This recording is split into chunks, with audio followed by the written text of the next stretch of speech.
మాంగళ్య shopping mall ఆర్సీపురంలో Ambedkar statue ఎదురుగా July 12న రాశి ఖన్నా చేతుల మీదుగా గ్రాండ్ ఓపెనింగ్. ఏలూరు జిల్లా కొయ్యలగూడెంలో జనసేన నేతల మధ్య వర్గపోరు తారాస్థాయికి చేరింది. కొయ్యలగూడెం మండల జనసేన కార్యదర్శి ఏపూరి సతీష్ పై దాడి ఘటనలో కీలక పరిణామం నెలకొంది. ఈ ఘటనపై కేసు నమోదు చేశారు కొయ్యలగూడెం పోలీసులు. పోలవరం జనసేన ఎమ్మెల్యే చిర్రి బాలరాజు అనుచరులు 6గురిపై పలు సెక్షన్ల కింద కేసు ఫైల్ చేశారు. A1గా కేకే, A2గా ప్రసన్న, A3గా చిర్రి అశోక్, A4గా వెంకటేశ్వరరావు, A5గా దుగ్గిన శ్రీను, A6గా నల్లి శ్రీనుల పేర్లను చేర్చారు.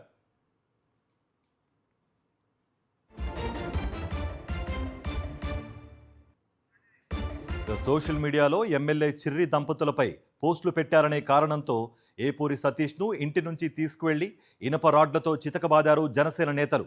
అక్కడి నుంచి ప్రాణాలతో తప్పించుకుని పోలీస్ స్టేషన్కు చేరి ఫిర్యాదు చేసినట్లుగా సతీష్ తెలిపారు. అయితే సతీష్ సోషల్ మీడియాలో తప్పుడు ప్రచారం చేశారని, సోషల్ మీడియాలో పోస్టులపై ప్రశ్నించిన తమను దుర్భాషలాడారని ఎమ్మెల్యే భార్య జ్యోతి ఆరోపించారు. ఈ అంశంపై పోలీసులకు ఫిర్యాదు కూడా చేశారు జ్యోతి.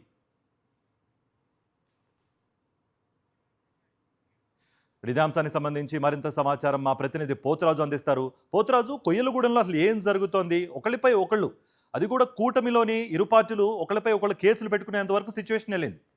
ఏంటి అప్డేట్స్? యాక్చువల్ ప్రధానంగా చూసినట్లయితే గత కొంతకాలంగా కూడా పోలవరం నియోజకవర్గంలో జనసేనలోనే అంతర్గత విభేదాలు వర్గ స్థాయికి చూసగానే వర్గపూర్ కానీ ఇది కానీ పతాక స్థాయికి చేరాయని చెప్పొచ్చు.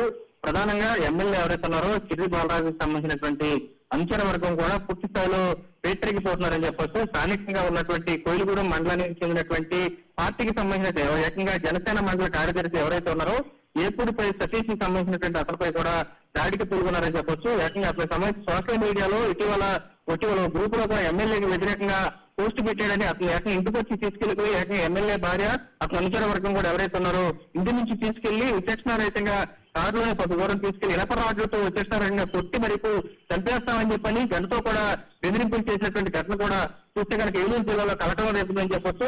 సతీష్ కు చూస్తే కనుక వైద్య నిమిత్తం కోయిలగూడెం ఆసుపత్రికి తీసుకెళ్లారు. అందుకు వెంటనే అతను పోలీస్ స్టేషన్ వెళ్లి కూడా కంప్లైంట్ ఇచ్చాడు. దీనిపై ఏకంగా జిల్లాకు సంబంధించినటువంటి అధ్యక్షులు ఎవరుందో ఉమ్మడి పశ్చిమ గోదావరి జిల్లాకు సంబంధించినటువంటి జనసేనకు సంబంధించిన అటికలపూడి గోవిందరావు గానీ ఈ బృందం గానీ పూర్తిస్థాయి హాస్పిటల్కి వెళ్లి గతంలో అతను పరిశీలించి పూర్తిస్థాయి పోలీసులు కూడా కేసు నమోదు చేయాలి, ఏకంగా అనుచరుల మీద ఇలా కొట్టి బెదిరింపులు గురి చేస్తారని చెప్పని పూర్తిస్థాయిలో వారు కూడా చెప్పడంతో పోలీసులు ఏకంగా స్పందించారు. ఇప్పటికే బాలరాజుకు సంబంధించినటువంటి ఎవరైతే జనసేన ఎమ్మెల్యే చిర్రి బాలరాజు ఉన్నారో అనుచరులకు సంబంధించిన 6గురిపై కూడా పలు సెక్షన్ల కింద కేసు అయితే నమోదు చేశారు. ఎవరైతే అనుచరులు ప్రధానంగా కేకే గానీ, ప్రసన్న, అశోక్ గానీ మరియు వెంకటేశ్వర ఎవరైతే ఉన్నారో సీని గానీ నల్లి సీని సంబంధించిన వీరు ఎవరైతున్నారో వీరి పేర్లు కూడా ఎఫ్ఐఆర్ లో చేర్చారు. కిడ్నాప్ కానీ మరియు ప్రమాదకరమైనటువంటి ఆయుధాలతో తీవ్రంగా గాయపడుతూ మరియు అక్రమంగా నిర్బంధించడానికి సంబంధించినటువంటి పూర్తిస్థాయిగా నేరాల కింద ఈ సెక్షన్ల కింద అయితే కేసు అయితే నమోదు చేశారు.